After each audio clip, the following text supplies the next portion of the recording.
A major crackdown in an unsolved murder case that's kept people guessing now for nearly 5 decades here in Western Mass. The victim, a 13-year-old altar boy found floating in the Chicopee River.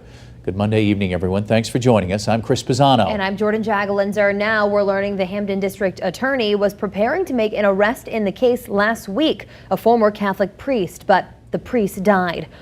By tomorrow morning, a 13-year-old boy will be found in the Chicopee River, sparking a mystery that will haunt a quiet Massachusetts community for half a century. His pockets are packed with chewing gum, and what investigators later discover in his system defies explanation for a child his age, raising unsettling questions long before he ever reached the water. Someone was responsible, yet walked away clean. That same person would spend the next 5 decades close enough to this family to sit in their living room, trusted without question, untouched by authority for nearly 20 years. Right now, though, none of that has unfolded yet. It's Friday, April 14th, 1972, in Springfield. A boy is playing kickball in a neighbor's backyard, laughing at something, with no idea this is his final ordinary afternoon. Somewhere close by, someone he trusts completely is about to alter this family's life forever, setting off a search for answers that would take nearly 50 years to surface. There was no warning bell. There was only a Friday evening in a quiet neighborhood. And then, suddenly, everything changed. You're watching Cold Case Narrator. This is the case of Danny Croteau, a case that spans nearly 5 decades, 3 generations of investigators, and one family that simply refused to stop asking the same question. It is not really a mystery about who did it. Almost everyone involved knew who did it for decades. Detectives knew, neighbors suspected. His own parents believed it in their bones for the rest of their lives. This is a case about what a powerful institution can bury, and how long a grieving family can be made to wait for a truth they already carried inside them. His name was Daniel Thomas Croteau. Everyone called him Danny. He was born on November 12th, 1958, the 5th of 7 children born to Carl and Bernice Croteau, who everyone in Springfield knew as Bunny. They were a working-class Catholic family, the kind that built entire neighborhoods like 16 acres in that era, where the parish was the center of everything, and everybody's business was a little bit everybody else's. Carl worked more than one job at a time to keep 7 children fed and clothed. Bunny ran the household, stretched every dollar, kept the family moving. There was never quite enough money in that house. There was always enough love to make that invisible. Danny loved fishing. He loved ice hockey. He was the kind of boy other kids wanted on their team, not because he was the best athlete on the block, but because he made the games fun. His father would describe him, years later, in an interview he clearly did not enjoy giving, as mischievous but a good kid, in the plain, uncomplicated way that phrase is supposed to mean something. He had a strong sense of humor. He liked to help people, the small, unglamorous way children help people, carrying something before you ask, noticing when somebody needed a hand. On the last ordinary night of his life, he came home from school, ate a bowl of Cheerios, and talked with his parents about fishing season, which opened the very next morning. He could not wait. It would matter later. It would matter more than anyone could have predicted that the last thing on this boy's mind, the very last plan he ever made, was something as small and as innocent as going fishing at sunrise. The Croteau family attended St. Catherine of Siena Church in the 16 acres section of Springfield, and in 1967, a newly ordained priest named Richard Lavigne arrived at that parish. He was young for a priest. He was charismatic. Parishioners who knew him at the time would later describe him as the cool priest, a man who fancied himself, in the words of one person who knew him, as something like the Bobby Kennedy of priests. He held countercultural views that were unusual for Catholic clergy in that era: opposition to the war in Vietnam, sympathy for the civil rights movement, and those views caused real friction with some of the more traditional members of his own congregation. He let boys sip leftover sacramental wine. He kept magazines under the seats of his convertible that had no business being shown to children. He had, by multiple accounts, a violent and unpredictable temper underneath all of the charm. Here is what almost nobody in Springfield knew about him yet in 1967. As a teenager in the 1950s, Lavigne had been removed from a youth recreation job following serious complaints of inappropriate conduct involving a child. That accusation was old news by the time he was ordained, quietly buried the way these things so often were in that era, and it followed him into the priesthood without ever following him into a background check that mattered. He quickly made himself part of the Croteau family's life. He came for coffee. He came for dinner. He took Danny and his brothers to the pool at the church, or to his own father's shoe store downtown. Because Carl was stretched so thin working several jobs, Lavinia would bring the family food from the rectory freezer, telling them, plainly, "You need this more than we do." To a Catholic family in 1967 Springfield, a priest who paid this kind of attention to your sons was not a warning sign. It was something closer to a blessing, a gift from God delivered through a man in a collar. In 1968, Lavinia transferred to St. Mary's Parish, but he stayed close with the Croteaus, and the boys began sleeping over at his new rectory. Carl would say decades later that he never liked that sleeping over the rectory stuff. But his sons never complained, and Levine remained in every visible way generous and kind. So Carl allowed it, the way so many fathers in his position allowed it, because the alternative was to suspect a priest of something unthinkable. And nothing in 1968 gave a working-class Catholic father permission to think that thought. Here is what Carl Croteau did not know that same year. On a camping trip in 1968, the other boys on the trip were teasing Danny, and Danny, frustrated, turned on Levine's directly in front of all of them and said, "I'll tell. I'll tell." Levine's whole temperament changed in that instant. He told the other boys, sharply, to stop. Nobody outside that campsite understood what those words meant. Not for a very long time. Now, back to that Friday, the 14th of April. Danny came home from school in the early afternoon. He ate his Cheerios. He talked with his parents about fishing season. And then he went out to a kickball game in a neighbor's backyard. When the game ended, he was seen walking through the neighborhood, accompanying a paperboy on part of his route. The kind of small, unremarkable errand a friendly kid tags along on without anybody thinking twice. That is the last confirmed sighting of Danny Croteau alive. As the afternoon light went gray and dusk settled over 16 acres, Danny did not come home. His mother began making calls, working her way through the short list of people who might know where he was. One of those calls went to the rectory, to Father Levine, who told her he had not seen Danny that day. Carl went out and checked the local ponds himself, on the theory that his son had simply decided fishing season could not wait one single extra night. There was no sign of him. As true dark came down and the hours kept passing, Bunny called the Springfield police. She was told, essentially, that it was too soon to file a missing persons report on a 13-year-old boy who had never once given his parents a reason to worry like this before. Somewhere in that stretch of night, the family's world had already narrowed down to a single question, the same question that would define the next 5 decades of their lives. Where is Danny? Not who took him. Not why. Just, simply, desperately, where is our son? Nobody in that house slept.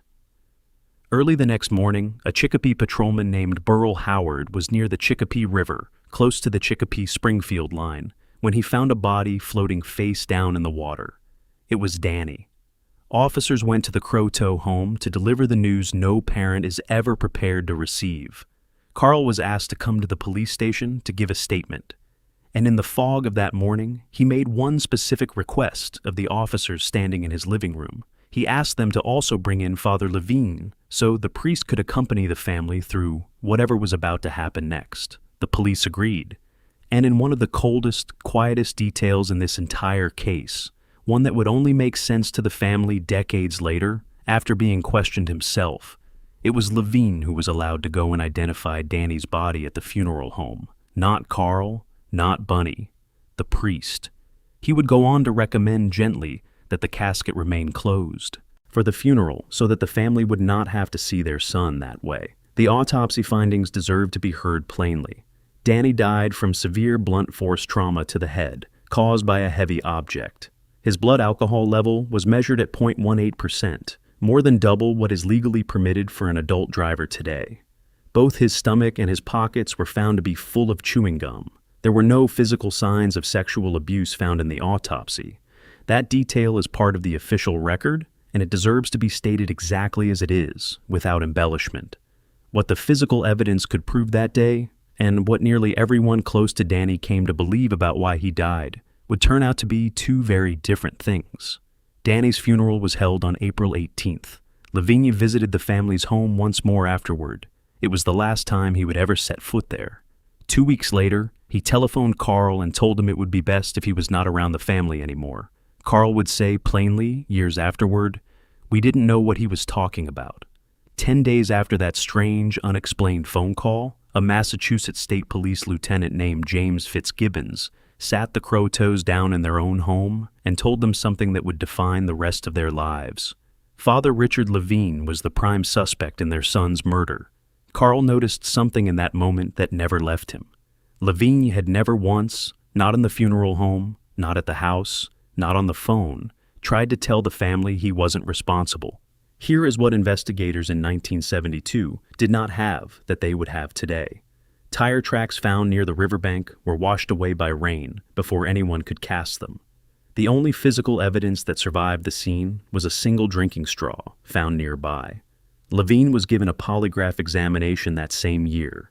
It did not clear him of the murder in any meaningful sense. By most later accounts, the results only indicated that he was a closeted gay man, and on the strength of that single finding, at that time, in that era, he was cleared of suspicion, and the investigation quietly moved past him. One other individual was briefly looked at as a possible suspect during this period. They were never named publicly, and they were later cleared entirely. And then, for almost 20 years, the case simply went cold. Not forgotten, not exactly. Cold in the specific way a wound goes cold when nobody with power is willing to touch it again. Lavigne, meanwhile, continued in active ministry. He continued working with children in parish after parish, with the quiet, ordinary trust of Catholic families who had no reason on earth to think twice about it. Think about what that means. A man the state police privately believed had murdered a 13-year-old boy was allowed to keep standing at an altar every Sunday morning, keep hearing confessions, keep organizing outings for other people's sons for nearly 2 more decades. Nobody with the power to stop that ever did. Within the Diocese of Springfield itself, complaints about Lavigne's conduct with boys existed on paper for years, filed away in the kind of institutional memory that protects an organization first and the people in its care second. Decades later, the diocese's own bishop, Thomas Dupre, was himself facing legal indictment for historic misconduct, would be accused by clergy inside the church of covering up decades of crimes committed by several priests, Lavigne included. That accusation did not surface in 1972. It surfaced only after the whole architecture of silence in the American Catholic Church began to collapse, decades later, under its own weight, as diocese after diocese across Massachusetts and beyond was forced to admit what it had known, and for how long, and what it had chosen to do instead of acting on it. This is the part of the story that has nothing to do with rivers or rocks or riverbanks, and everything to do with paperwork, transfers, and silence.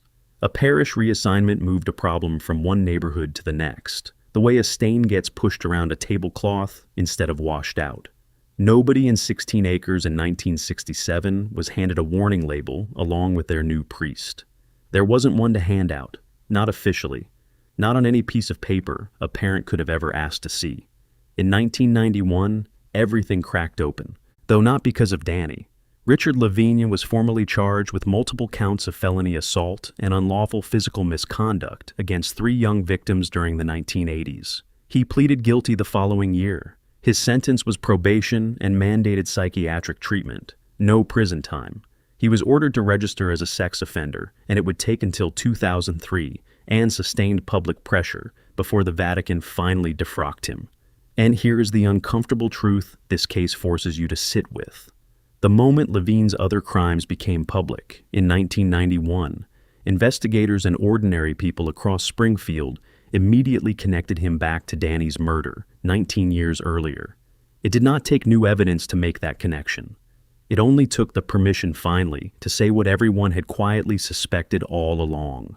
In the years that followed, witness after witness came forward, people who had carried their silence for 2 decades. A childhood friend of Danny's told police in a 1993 statement that back in 1968, Danny had teased him about a secret involving Levine, a secret Danny seemed genuinely willing to reveal. That friend said he only understood what the secret meant after he became a victim of Levine himself later that same night. 3 of Danny's own brothers eventually came forward, revealing they had suffered similar mistreatment from the man their family had once considered a close friend. They described Danny coming home sick to his stomach more than once after drinking alcohol with the priest. They described him crying when he was picked up from hockey practice to spend the rest of the day with Levine instead of going home the way he wanted to. Some of the victims who came forward during this period described, independently of one another, a very specific, very deliberate method that Levine appeared to use again and again, across different boys, across different years, as if he had simply refined a working system and kept reusing it. Levine would give boys leftover wine from the chalice after Mass, then hand them gum afterward, the same chewing gum that investigators would later note was found packed into Danny's stomach and pockets the morning his body was recovered. It is the kind of detail that means nothing on its own, and everything once you know the pattern it belongs to. None of it proved a murder in a court of law. It proved a pattern, a long and documented pattern, that made the murder easier to believe and harder to prove. DNA testing was eventually run on the one surviving piece of physical evidence from the scene, the straw recovered from the riverbank in 1972. It did not match Levine. In October of 1995, that avenue of prosecution was formally closed. Between 1994 and 2004, the Diocese of Springfield paid out roughly $9 million, combined, to 63 known victims of Richard Levine. Danny's murder was never among the crimes that money was paid for. There had never been a conviction. There had never even been a trial. For 3 decades, Carl and Bunny Croteau lived with a version of justice that never actually arrived, only kept being promised. Investigator after investigator told them, quietly, off the record, that everyone in law enforcement believed Levine had done it. None of them could tell the Croteaus when, or if, that belief would ever turn into a courtroom. Bunny, in particular, became the family's steadiest advocate, the one who kept the door open to reporters and detectives alike, long after it might have been easier and less painful to simply stop answering the phone. In 2003, a Boston Globe reporter named Kevin Cullen, who had spent months investigating this case and sitting in the Croteaus' living room beneath a portrait of their dead son, finally confronted Levine directly outside his mother's house in Chicopee, where the former priest was painting the siding. Cullen told him he had new witnesses, new statements. He asked Levine for his side of the story. Levine only smirked, wiped his hands on a rag from his back pocket, and said, "My silence has been my salvation. There's still a name that needs to be said out loud, on the record. Stay with us." For decades after that, the only real path forward on this case was not a laboratory breakthrough. It was one investigator willing to sit with a dying man and simply listen, patiently, for as long as it took. In March of 2020, Hampton District Attorney Anthony Gallouni created what his office called the Unresolved Cases Unit, reassigning detectives to take a fresh look at old, unsolved homicides across the county. Danny Croteau's file was one of the very first cases reopened. By this point, Richard Levine was in his late 70s, and his health was failing badly. In April and May of 2021, Massachusetts State Police Detective Michael McNally sat with Levine in a medical facility across 5 separate interview sessions that totaled 11 hours. Every session was recorded. Levine never once said the words, "I killed Danny Croteau." He was cagey. He was evasive, still working to control the story, even as his own body was failing around him. But piece by piece, carefully, almost reluctantly, he placed himself exactly where he had spent nearly 50 years denying he had ever been. He said he had brought Danny to the riverbank on the day he disappeared. He said he had physically assaulted him there. McNally asked him directly, "Why did you hit him when he was down by the riverbank?" Levine answered, "I don't remember hitting him down by the riverbank, but giving him a good shove." McNally asked why he had given that shove. Levine said, "Well, for the same reason you probably push your own son."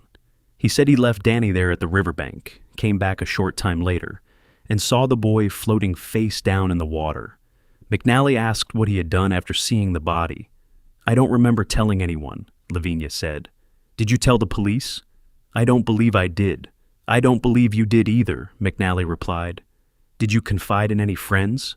"No," Lavinia said. "That's not something I'd confide in. I just remember being heartbroken when I saw his body going down the river, knowing I was responsible for giving him a good shove." McNally asked if he remembered seeing him face down in the water. "To my greatest regret," Levine said. "That's your greatest regret?" McNally asked. Levine corrected himself quietly to "my great regret." Later in the interviews, Levine told the detective that people were going to blame him, and that they had, and that it had been the worst experience of his life. He said he would sooner forget the whole thing, frankly, especially the image of Danny floating face down. McNally asked if he felt like he had put that image out of his mind. "Yeah," Levine said. "Pretty much." And when McNally asked him, almost gently, what kind of boy Danny had been, Levine answered, "He was a nice little kid, kinda dumb, but charming in a way." Listen to that sentence again. A man is being asked at the very end of his own life to account for a child he took from the world, and the best he can offer is a shrug dressed up as a compliment. There was one more piece of the puzzle, and it had been sitting in an evidence file since 2004. That year, investigators recovered a letter during an unrelated investigation into a different member of the clergy. The letter described terrible compulsions and unbearable torment, and referenced a young boy along the Chicopee River, the exact location where Danny had died. Investigators believed Lavigne had written it to himself, years earlier, as a kind of private confession he could never bring himself to speak aloud to another human being. In the final months before his death, that letter was sent to a forensic linguist, who compared its language patterns against verified samples of Lavigne's own writing. The linguist concluded, to a reasonable degree of scientific certainty, that Lavigne could not be excluded as the letter's author. Combined with the recorded hospital bed admissions, District Attorney Guluni believed, for the first time in the entire history of this case, that there was finally enough evidence to convict Richard Lavigne of murder. His name had never really been a secret. Everyone in this story already knew it. Investigators knew it in 1972. The Croteau family knew it in their bones for almost 50 years. What had never happened, not once in all that time, was an official on-the-record declaration from someone with the actual legal authority to say it. That moment finally came on Friday, May 21st, 2021, when Guluni authorized his investigators to bring the accumulated evidence before a magistrate judge and seek a warrant for Richard Lavigne's arrest on a charge of murder. That same day, before the warrant could ever be executed, Richard Lavigne died at Bay State Franklin Medical Center in Greenfield, Massachusetts. He was 80 years old. The cause was respiratory failure brought on by COVID-19. He died a free man in a hospital bed, having never spent a single day in prison for what happened on that riverbank in 1972. 3 days later, on May 24th, Guluni held a press conference. He told the assembled reporters that his office had determined Richard Lavigne murdered Danny Croteau in 1972, striking him with a rock and leaving him at the river where he died. He said he believed that, had Lavigne lived, his office could have proven it in a court of law. He said the case was now officially closed. Danny's brother, Joe Croteau, spoke to reporters that same day. After hearing Lavigne's own recorded words played publicly for the very first time, he said, "I'm awfully glad that my parents will never hear this." Springfield's bishop, William Byron, released a statement calling the announcement a sad closure to a tragic event that had hung over the community for decades. He said it was incredibly disheartening to learn that a priest, a man ordained to care for God's people, could commit such an act and never take responsibility for it. Think about the particular cruelty of that timeline. Not years too late, not months too late, hours. A warrant was already moving through the system when Richard Lavigne's heart and lungs simply gave out first, in a hospital bed, on his own terms, in his own time, the way he had managed to control nearly everything else about this story for almost 50 years. Closed is not the same word as solved, and solved is not the same word as justice. no matter how badly a community wants to believe otherwise once a press conference is over and the cameras go dark. Richard Levine was never arrested. He was never formally charged. He was never tried in a courtroom, and no jury of his own community ever weighed the evidence against him the way the law says they should. What happened instead, in the end, was a prosecutor's public statement, built on a lifetime of circumstantial evidence and a set of reluctant admissions pulled out of a dying man at the very last edge of his life. Carl Croteau died in 2010. Bunny Croteau died in 2016. Neither of them lived to hear Richard Levine's own voice place himself at that riverbank. Neither of them lived to hear a district attorney finally say, out loud, in public, the name they had believed in, quietly and without proof, for almost half a century.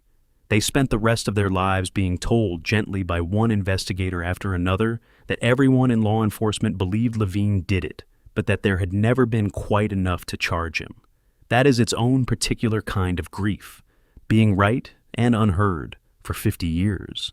It is a quieter kind of grief than the loss itself, but it lasts just as long, and in some ways it asks even more of the people who carry it, because there is no funeral for it, no formal endpoint, just decade after decade of the same unanswered phone call.